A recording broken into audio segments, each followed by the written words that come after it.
अजीज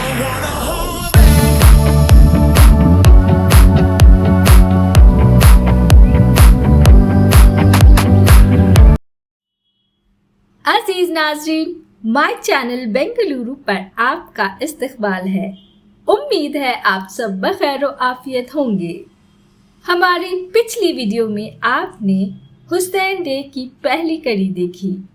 आज की दूसरी कड़ी में देखिए चंद और मुताबर शख्सियात के हुसैन डे के मौके पर इजहार किए गए ख्यालात।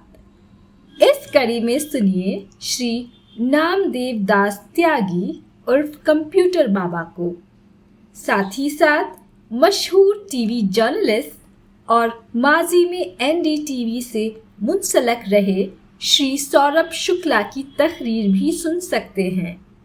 और उनके बाद महाभारत सीरियल में अर्जुन का किरदार निभाने वाले अदाकार जनाब फेरोज खान के ज़र्रीन ख्यालात को सुनिए।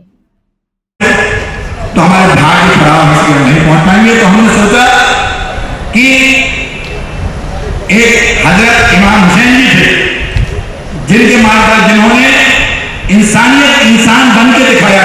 किसे बोलते हैं इंसानियत? मैं भी तो चल के देखूं। इस आयोजन में मुझे लगा बहुत सारे लोग बैठे हैं, इसलिए इनमें भी इंसानियत है, नहीं तो बैठ नहीं पाते ये चले जाते। तो मैं पुनः बार बार आपको धन्यवाद दूंगा। और जब भी ऐसे आयोजन होते हैं, मैंने इनसे कहा कि एक बार दिल्ली में आयोजन किया जाए और हजारों की संख्या में साधु संत हो, तो हजारों की संख्या में मौलाना हो, आप सब मिलकर के संदेश अब देना ही पड़ेगा। जिस ढंग से लोगों को बरगलाया जा रहा है, उसके लिए हमें आप मिलकर के संदेश देना ही पड़ेगा। जय हिंद, जय भारत।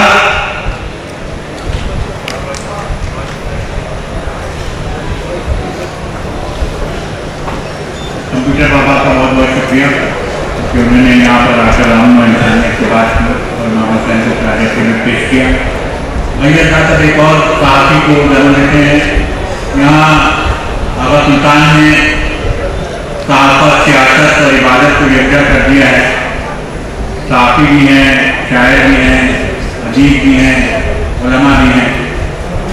इसी बीच में एक और साथी को और उनके खैर मकदम में 4 मिसरे पढ़ूंगा कि निकल पड़े हैं यहाँ नफरतों के सौदागर, मोहब्बतों की दुकान हमको खोलना होगी।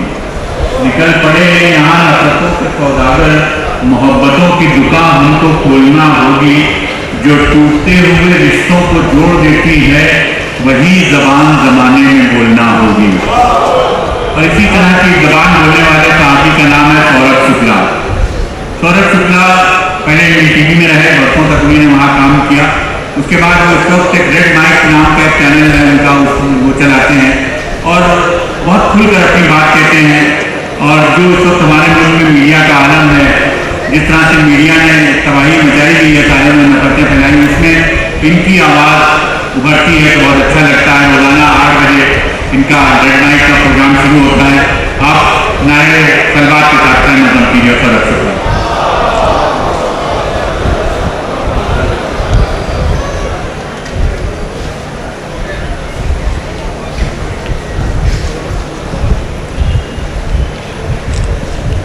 सौरभ शुक्ला गुज़िश्ता 40 में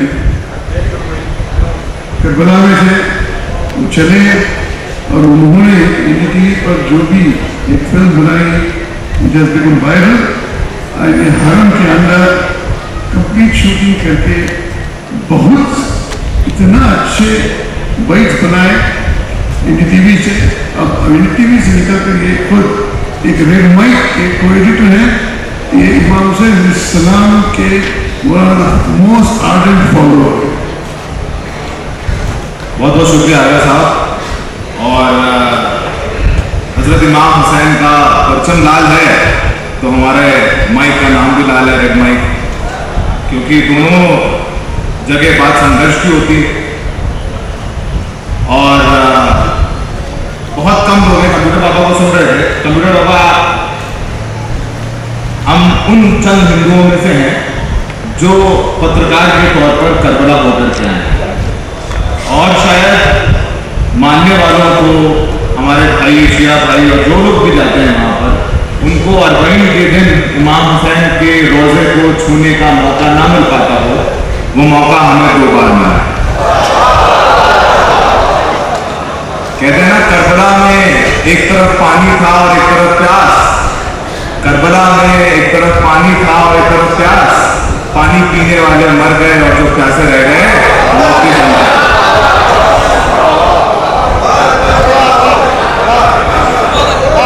तो मैं तो जर्नलिस्ट आदमी, तो वहां गए तो अपना काम कराए।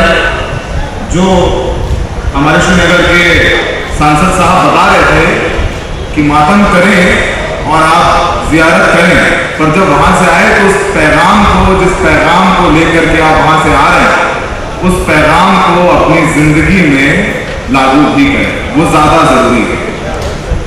और सितंबर का पहला हफ्ता था और अरबईन का दिन था। इमाम हुसैन के रोज़े में वहां पर, अब समझिए कि आप कहाँ से इंस्पायर होते हैं। मैं जर्नलिस्ट हूँ, हिंदू हूँ, ब्राह्मण हूँ और सबसे पहले हिंदुस्तानी हूँ। और आप जो पैगाम देख करके आ रहे हैं, जो आप महसूस करके आ रहे हैं, और आपकी जिम्मेदारी है कि जो महसूस करके आ रहे हैं उसे हिंदुस्तान में जहां तक वो आवाज पहुंचा पाए, उसको वहां तक आप पहुंचाएं। तो करबला में अरबईन के एक दिन पहले आगा सुल्तान साहब ने इमाम हुसैन के रोजे में एक मजलिस रखी और बस आधे घंटे का वक्त शायद उनको मिला था, क्योंकि हर देश के लोग मजलिस कराना चाहते हैं इमाम हुसैन के रोजे में। वहां पर बहुत सारे इंडिया के लोग थे। तो आप सुनिएगा, काफी इंडिया के लोग थे। तो हम एज अ जर्नलिस्ट गए, हमारे साथ कुछ और जर्नलिस्ट थे, हम लोग का जर्नलिस्ट का ग्रुप था। तो हमने जूते उतार के वहां सीढ़ी पर रख दिए। आधे घंटे बाद जब हमारा रात खत्म हुआ और हम वापस आए, क्योंकि वहाँ लाखों की भीड़ होती है, तो हमारे जूते नहीं मिल रहे थे। तो क्या किया था, जो वहाँ के एडमिनिस्ट्रेशन के लोगों ने जूते उठा के बाहर फेंक दिए। तो सब अपने जूते ढूंढ रहे थे। मेरे को लगा कि मेरे जूते तो यहाँ लाखों लोगों के जूते तो मिले ही नहीं। वहां पर एक ईरानी भाई मेरे दोनों जूते यूं लेके खड़ा हुआ, यूं मिला। लाखों लोग वहां पर इवेंट पे है। मैंने कहा कि बहुत बहुत शुक्रिया, आप कह रहे हैं पिछले आधे घंटे से खड़ा हूं। कह रहे हैं यहां पर आप आए हो, यहां पर लाखों लोग हैं, एक साथ 1 करोड़ से ज्यादा लोग अरबईन के दिन करबला में मौजूद रहते हैं, और कहीं कोई दंगा फसाद नहीं, कहीं कोई चोरी नहीं, कहीं कोई बदतमीजी नहीं। वो इसलिए नहीं क्योंकि इराक का एडमिनिस्ट्रेशन अच्छा है, वो इसलिए कि इमाम हुसैन के मानने वालों का किरदार अच्छा है।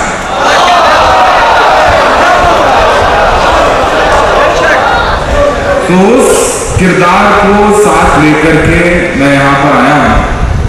और इमाम हुसैन के लिए रोना जितना जरूरी है, उतना ही जरूरी है जिस इंसाफ के लिए वो लड़े।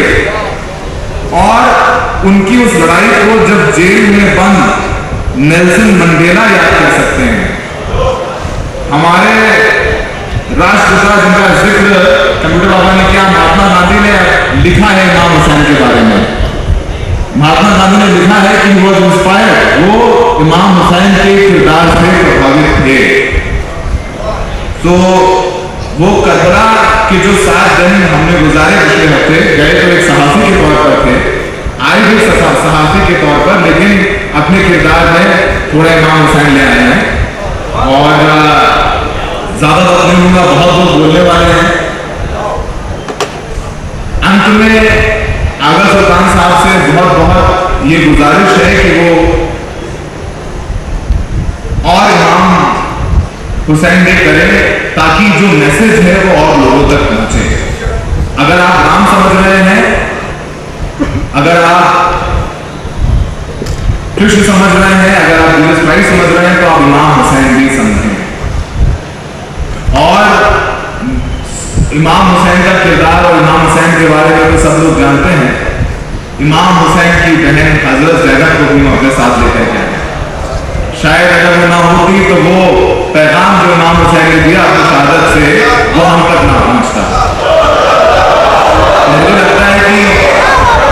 दुनिया की सबसे पहली जर्नलिस्ट थी, सबसे पहली सहाफ़ी थी, तो वो हजरत ज़ैनब थी।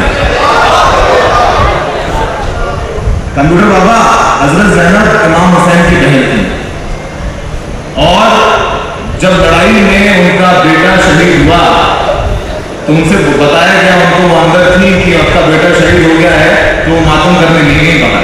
उन्होंने कहा मैं मातम करने जाऊंगी तो मेरा भाई कमजोर पड़ जाएगा और उसे कमजोर पड़ने नहीं आ सकता। तो हम इमाम हुसैन को अपने साथ लाए हैं, हजरत ज़ैनब भी अपने साथ लेते हैं। तो आपको जहां जो मिले सीख लेना चाहिए, और सीखने के बाद उसे लोगों को सिखा देना चाहिए। अगर आप अपने किरदार में इमाम हुसैन को नहीं ला पाए तो मातम का, मजलिस का ज़ियारत करने का कोई फायदा नहीं।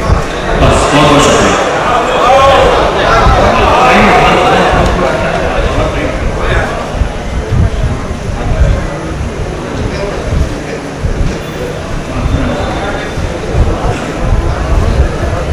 अभी आपने सौरभ शुक्ला से क्या गुफ्तगू सुनी, आपने देखा कितनी दिल से उन्होंने गुफ्तगू की और किस जज्बे के साथ गुफ्तगू की।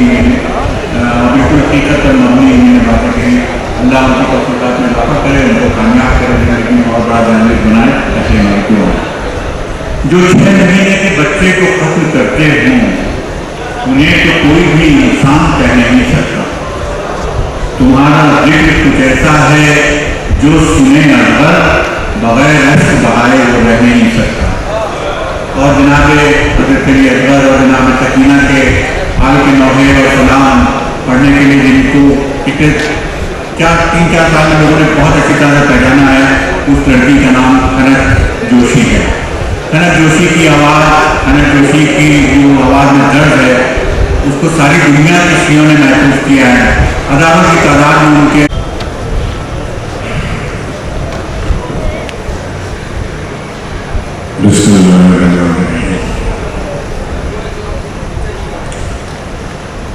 शुरू करता हूँ मैं अल्लाह के नाम से जो हर चीज पर काबिल है। बड़ी देर से बैठ रहा हूँ और इतने माकूल लोगों को सुना हूँ कि मैं समझता हूँ अपने लिए थीसिस बना सकता हूँ। लेकिन आगाज करने से पहले मैं थोड़ा आप लोगों में जोश खरोश देखना चाहता हूं, तो बोलिए मेरे साथ नारे तकबीर, नारे रिसालत। हिंदी में उर्दू में थे नारे हैदरी, नारे हैदरी, लब्बैक या हुसैन।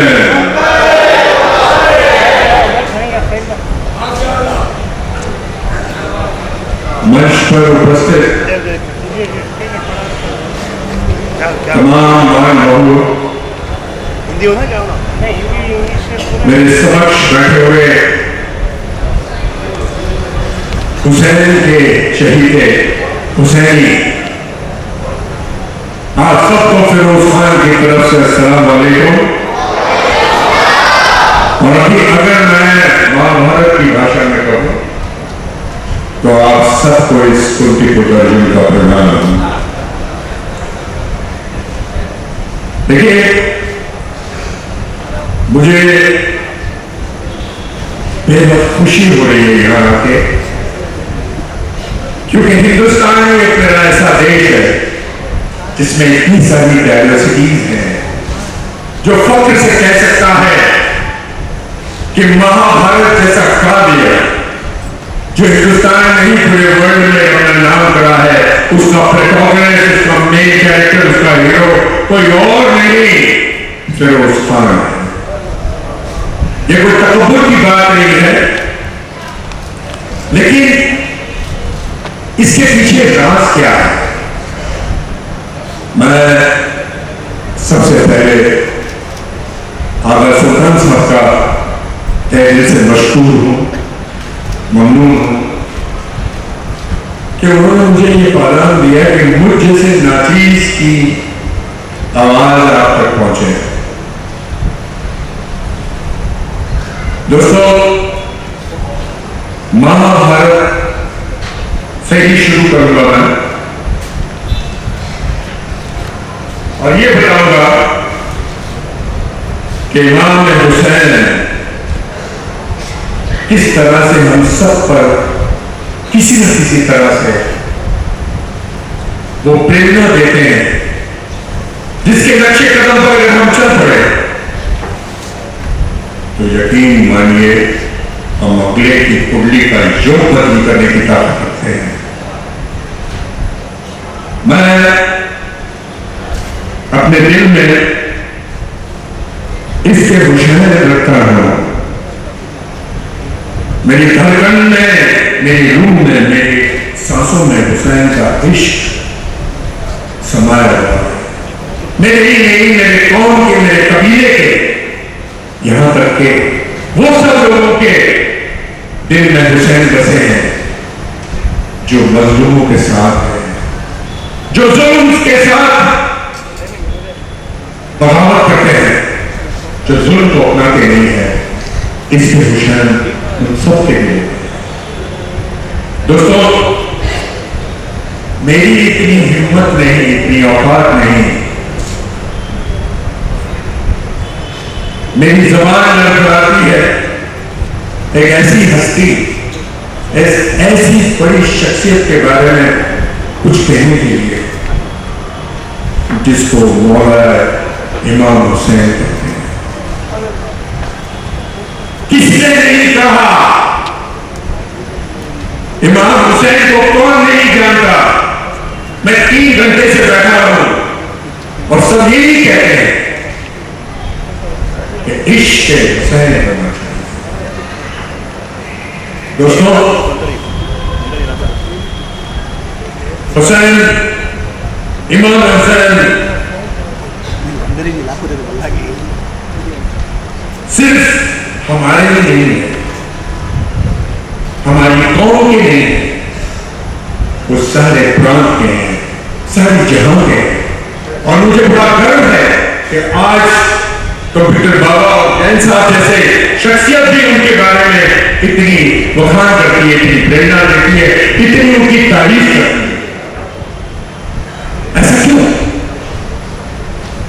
क्या आप लोगों ने सोचा है कि ऐसा क्यों? क्योंकि हुसैन सच्ची राह पर चलते थे। हुसैन कुर्बानी मांगते थे और कुर्बानी नहीं मांगा, उन्होंने कुर्बानी दिया भी। दोस्तों, मुझे बड़ा फख्र है कि मैं उनकी हाल में से हूं या उनकी उम्मत में से हूं, हाल में नहीं, उम्मत में से हूं। I personally feel that every Muslim, every human being should be indebted to Imam Hussain, because Imam Hussain always said, you give and you get, you don't snatch it away. ये भी एक बात थी जब यजीद ने उनसे कहा कि हमसे बैत करो, इमाम हुसैन ने कहा मैं बैत नहीं करूंगा, मैं तेरी मुखालिफत करूंगा, मैं तेरी बैत नहीं करूंगा। क्योंकि वो उस जमाने के जो लोग थे वो मर चुके थे। मरने का मतलब ये नहीं है कि जब तुम्हारी रूह निकल जाए तो तुम मर गए। मरने का मतलब ये है कि जब किसी जुल्म करने वाले से आप डट के बात ना करें तो आप मरे हुए हो। मैं इमाम हुसैन के बारे में क्या कहूं? कौन कहता है, कौन कहता है कि करबला में जंग हुई थी? करबला में तो सिर्फ कुर्बानी हुई थी, कुर्बानी हुई थी। इमाम हुसैन की कुर्बानी हुई थी, उनकी आग की हुई। अगर ये जंग थी तो इमाम हुसैन जवानों को लेके जाते, बूढ़ों को नहीं, बच्चों को नहीं, औरतों को नहीं ले जाते। और उन्होंने वहां ये साबित कर दिया कि जब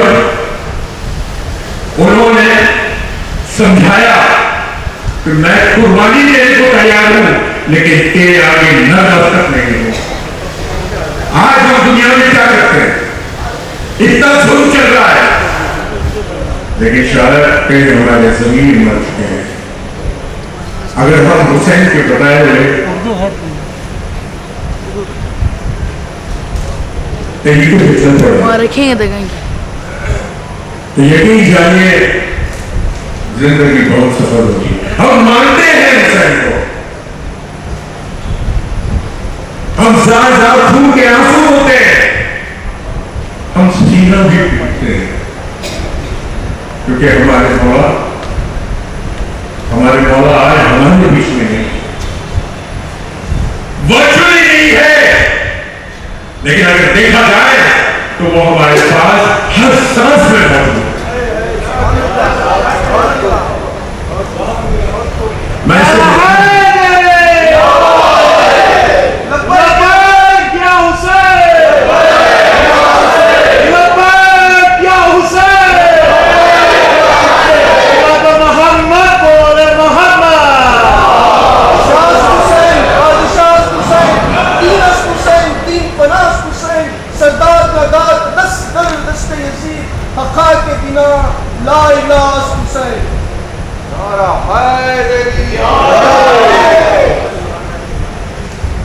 मेरे बात का अनुमान ये था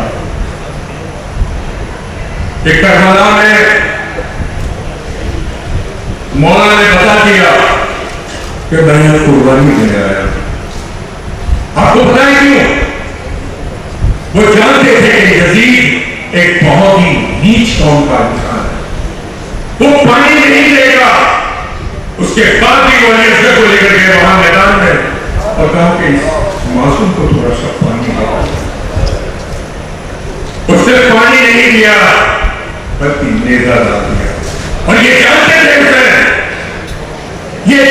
थे कि ये वही करेगा, लेकिन इसके पीछे से एक ही इबारत थी कि जब जब ये तारीफ पढ़ी जाएगी, जब जब हम इनके कैरेक्टर के बारे में पढ़ेंगे, तो हम यजीद को सिर्फ गालियां देंगे और हमारे हुसैन कयामत करके अमर रहेंगे।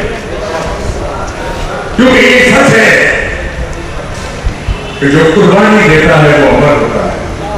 उनकी कुर्बानी को देखकर कई महात्माओं ने, जिसके जैसे कहा गया कि महात्मा गांधी, इमाम खुमैनी, मंडेला साहब, they have gone on record saying that we have been inspired by मौला हुसैन।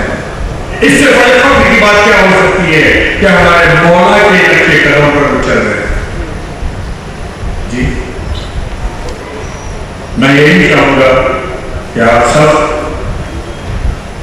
इसके नक्शे कदम पर चले। और जाते वक्त एक बात कहूंगा, ये जो कहते हैं ना हिंदू मुसलमान, आप बताइए, अभी साहब ने कहा कि मैं जन्म से मुसलमान हूं, मैं कर्म से अर्जुन हूं। यह अर्जुन क्यों रखा गया?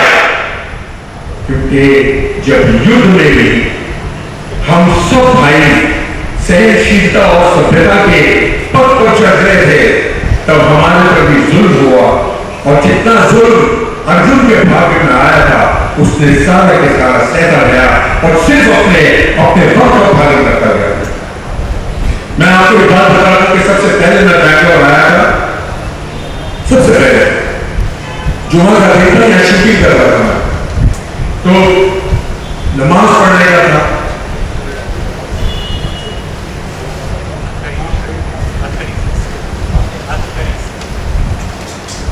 एक मस्जिद है यहाँ जिसका नाम अक्सर मस्जिद है, और जुमा की मैंने वजू किया और नमाज पढ़ने खड़ा हो गया। अब यकीन मानिए, अब शिया और सुन्नी में थोड़ा सा नमाज की अदायगी का थोड़ा फर्क होता है।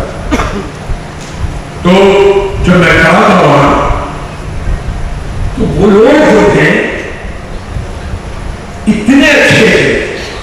इतने अच्छे थे कि उन्होंने मुझे बाजू कर दिया और कहा कि आप यहाँ नमाज पढ़ें।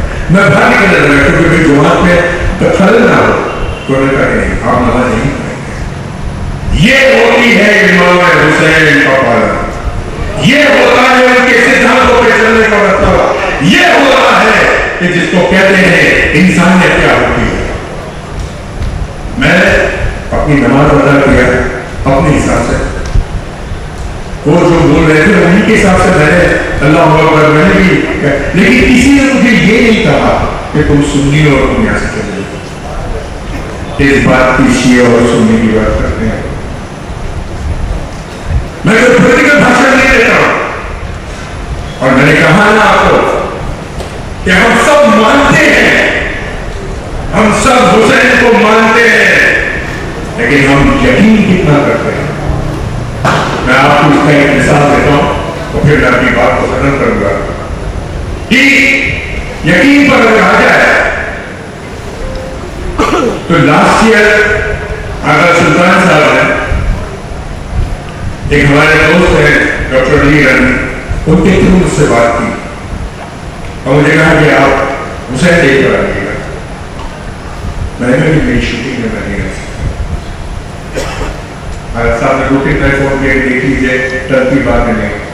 लास्ट कॉल इनका था और इन्होंने जो कहा वो मैं आपको बताना चाहूंगा।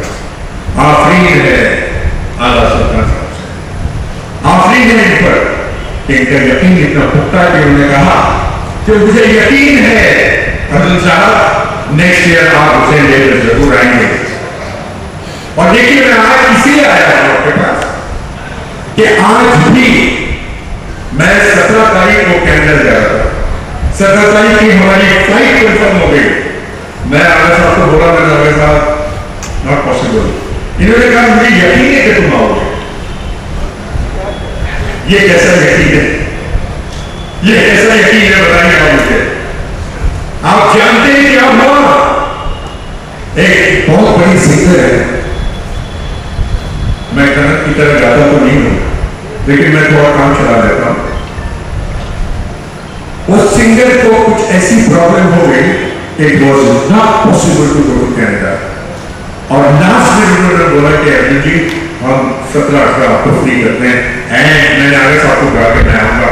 ये यकीन है आगे साहब का, ये हुसैनी है आगे साहब की। और मैं आप लोगों को कहता हूं कि बहुत बहुत मुबारक हो कि आप लोगों के समक्ष, आप लोगों के बीच एक ऐसे इंसान है जो वाकई काबिल तारीफ है। जाते जाते मैं सिर्फ एक चीज कहना चाहूंगा।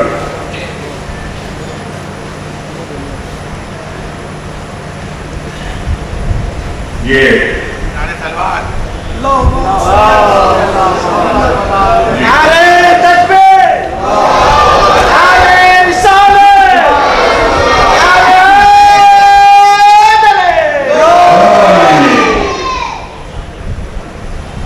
हदीस में है कि मौला हुसैन के आखिरी लफ्ज थे हर नसरीन यंसुरना। इसका मतलब यह है कि है कोई मेरी मदद करने वाला। अरे उनकी मदद नहीं करने के लिए चाहिए था किसी को। ये उन्होंने कहा कि है कोई जो मेरे कहने का पालन करे, है कोई जो मेरे कहने पे चले, इसलिए उन्होंने ये लाइन कहा था।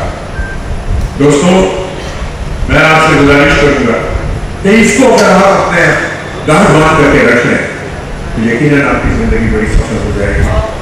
जाते जाते मैं मौला के बारे में क्या कहूं, तेरा रूप तेरा रंग देखा नहीं है मौला, तेरा रूप तेरा रंग देखा नहीं है मौला, तुझ में कहीं रब का नूर देखा है मौला। और सारे इस जहां में और सारे इस जहां में तेरी एक कुर्बानी से इंसानियत को हिदत होते देखा है। नाज़रीन बहुत बहुत शुक्रिया। मैं कोई इतना बड़ा स्पीकर नहीं हूँ, लेकिन मैं आला साहब का फिर तहे दिल से मशहूर हूँ कि उन्होंने मुझे ये मौका दिया कि मैं आया, मैं यहाँ आऊँ और अपने कुछ छोटे छोटे ख्याल आपके सामने पेश करूँ। Thanks for giving me your time and अस्सलाम वालेकुम। लब्बैक या हुसैन, लब्बैक या हुसैन, नारे हैदरी।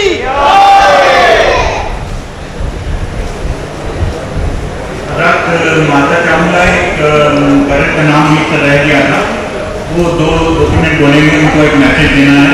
सहाफ़ी हैं वो भी, ये अब्बास नकवी, और उनके लिए मैं 4 नुस्खे पढ़ूँ, 10 हफ्ते पढ़ें तो उनके लिए भी पढ़ूँ कि तीरो तबर ना तेज ना खंजर का नाम है।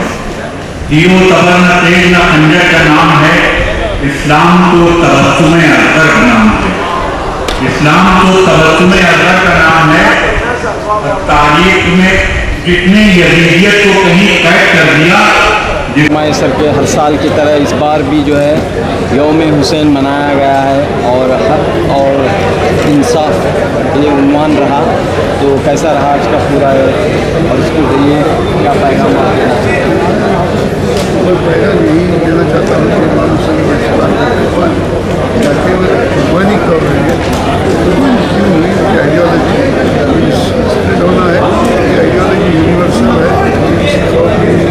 ना मुस्लिम के है ना हिंदू के है, पूरी ह्यूमैनिटी की। इमाम हुसैन यूनिवर्सल एग्जाम्पल क्योंकि वो हक के लिए लड़े और उन्होंने वो दौरान जो यजीद जो था उसके अगेंस्ट जो आवाज़ उठाकर उन्होंने कुर्बानी दी। यजीद को कोई आज खबर तक कहाँ है मालूम नहीं और उसका नाम कोई लेता नहीं। आज इमाम हुसैन अलैहिस्सलाम का नाम गली गली गूंज रहा।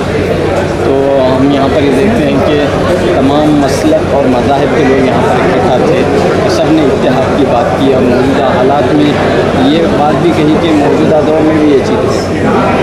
इमाम हुसैन इस्लाम ने जो हमें सिखाए, हर कौम को देख के करबला में गए थे, आपको मालूम जानना चाहिए करबला की जंग हर कौम, तो उन्हीं के जो भी उन्हीं की आइडियोलॉजी है, उन्हीं की जो टीचिंग्स है, उन्हीं की जो लाइफ हिस्ट्री है, उसको हम फॉलो करते आ रहे हैं और ये पैगाम कौमी मन तक जाना है, ना केवल और तो 32 साल से ये सिलसिला जारी है। तो आपकी नज़र में क्या महसूस करते हैं, आपके इसके क्या रिजल्ट्स आप देख रहे हैं? दूसरे लोग अभी झंडे कवर करते आ रहे हैं मनी ईयर्स, अभी देख रहे हैं कि हर साल ये स्केलअप हो रहा है, ये ऐसा स्केलअप हो रहा है। इनकी जो नफ़रत का माहौल है, जो बुराइयां हैं, जो सामाजिक बुराइयां हो या नफ़रत का माहौल हो या समाज को तोड़ने की बातें की जाती हैं, तो इस प्लेटफॉर्म के ज़रिए समाज को जोड़ने की, यूनिटी को बढ़ाने की और उन ताकतों के ख़िलाफ़ बातें होती हैं, उन्हें शिकस्त देने के लिए बातें होती हैं। यहाँ कंप्यूटर बाबा ने कल यही कहा कि आप जो कर रहे हैं मैं हज़ारों सनातन होली है